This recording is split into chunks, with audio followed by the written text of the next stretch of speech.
Hello everyone, welcome to the Country Boy Guns channel on YouTube. This is my first YouTube video and I wanted to start the channel off with a review of this Colt Detective Special 38 Special Revolver. This one's got a special place in my heart. I'll explain a little bit more about that as I go along. It belonged to my great-grandmother. She inherited it from my great-grandfather when he passed and came down to me. This gun's been protecting my family for few generations now, and I hope to keep that streak going along for quite a while. So let's get started talking about the gun. This is a 6-shot, as I already said, chambered in 38 special revolver. It's got a 2-inch barrel, double single action hammer with an exposed firing pin. That's pretty important consideration with guns like this. And this was a typical carry style gun when it was made. This one was manufactured in 1974. It's a 3rd generation. You can tell that because it's got the shroud on the barrel that covers the ejector rod. The earlier generations didn't have that. Like I said, 6 shots, 38 special. You can see I've got some snap caps loaded there. These are just some standard A-zoom 38 special snap caps because it does have that exposed hammer, or exposed firing pin, I'm sorry. You don't really want to dry fire these too much, but I want to pull the trigger for you on camera and kind of show you how all that works if you're not very familiar with a double action revolver.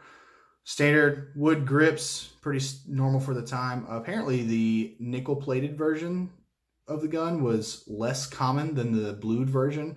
I like blued guns better. That's just me. I don't like shiny stuff, reflective stuff when it comes to guns or knives or anything like that. But like I said, this is a family heirloom, so it's still pretty special to me. It's still a gun I'm happy and proud to own. It does look a little bit rough. You can see some of the wear marks and the corrosion and pitting. My great-grandfather did carry this gun, and then it stayed wrapped up in a towel in my great-grandmother's nightstand after he passed. So it's got some wear on it. It's got some character and some years. Considering it's enough to be refinished, but I haven't decided on that yet. Just because, you know, it is a family gun and I don't want something to happen to it when it's being transported. So, how does it feel in hand? Well, for me, I'm used to shooting, you know, Glocks, Berettas, more modern semi-automatic type handguns, and even other revolvers I've had and shot. This one's a little bit different for me. You can see how low my middle finger is here when I get a good grip on the gun and how high the webbing behind my thumb is. My trigger finger feels like it wants to be here alongside the cylinder. So when I bring it down to the trigger, it's really low. I mean, it wants to grab the top of the trigger instead of the bottom where you get more leverage. It's just not comfortable to pull down here. And it does like to rise back on you under recoil. I've noticed that out at the range.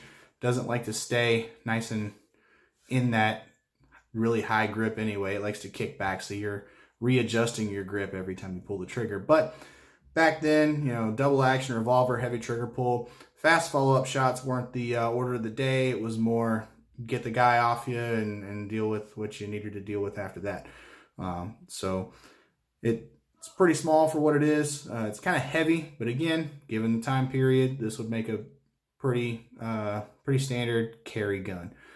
The trigger on it, you can tell it's been shot a lot. It's a really smooth double action. It's not super stagey like other ones I've seen. And it's relatively light, I'd say, for a small carry gun. I mean, you go get another modern double action handgun out of the case these days, double action revolver that is, and they're going to have some pretty heavy triggers on them sometimes. I know the Smith & Wesson Bodyguard has a pretty smooth trigger, but that gun's also double action only, and it's got some different stuff going on in there.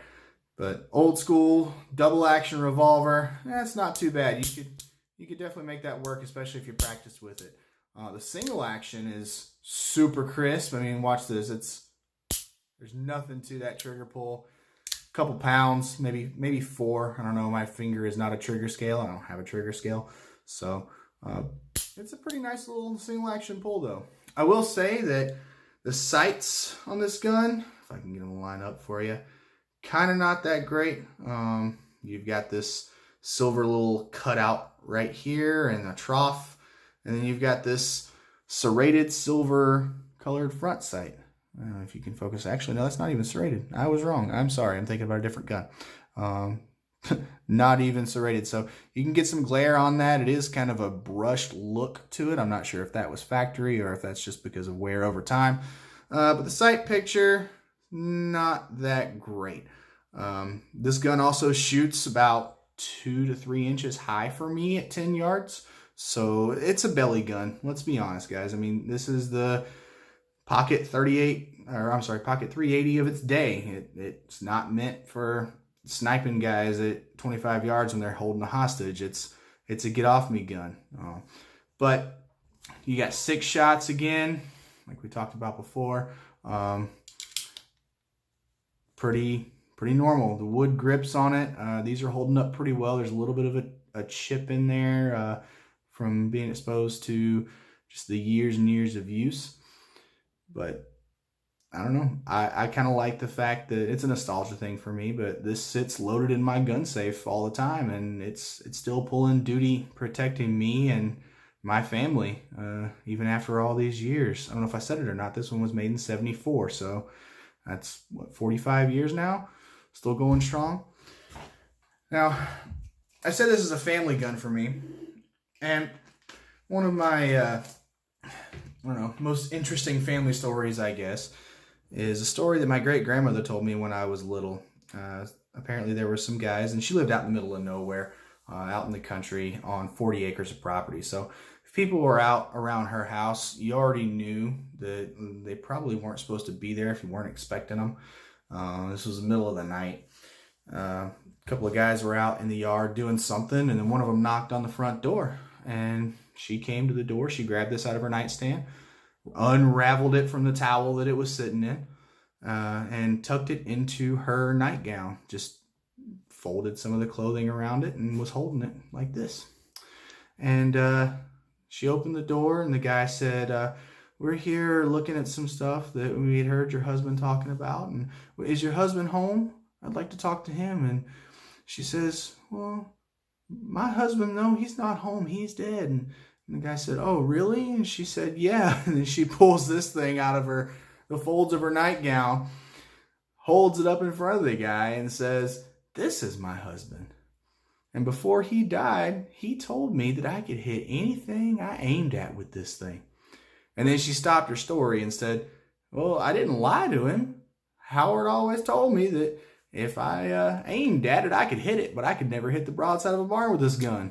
So the guy got kind of scared, and him and his friend drove off, and that was the end of that. She didn't have to fire it, but that's one example of a gun, you know, being there to help somebody out, although I wasn't very happy with her when she told me she bluffed her way out of that with a gun.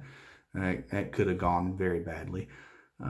But that's one of my favorite stories from my great-grandmother.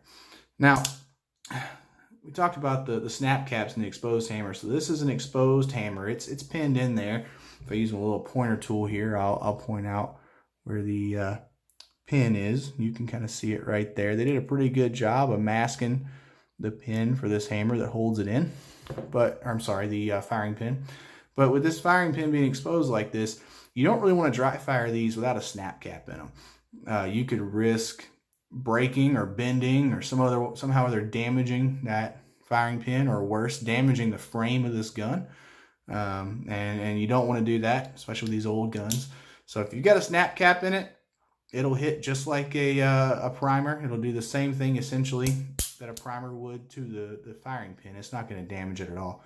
And that's just to maintain the integrity and the usability of these old guns. You got to take care of them. I mean, especially as long as this has been taking care of my family, I want to make sure I take good care of it. Don't really have much else to say about the gun. Please let me know what you think of this video. Like I said, it's my first one, so be gentle, please. It's my first time. But if you've got comments, suggestions, things you liked, you didn't like, I don't really have a whole lot of equipment at this point. I'm recording this on my cell phone, but I do plan on getting a better camera in the future.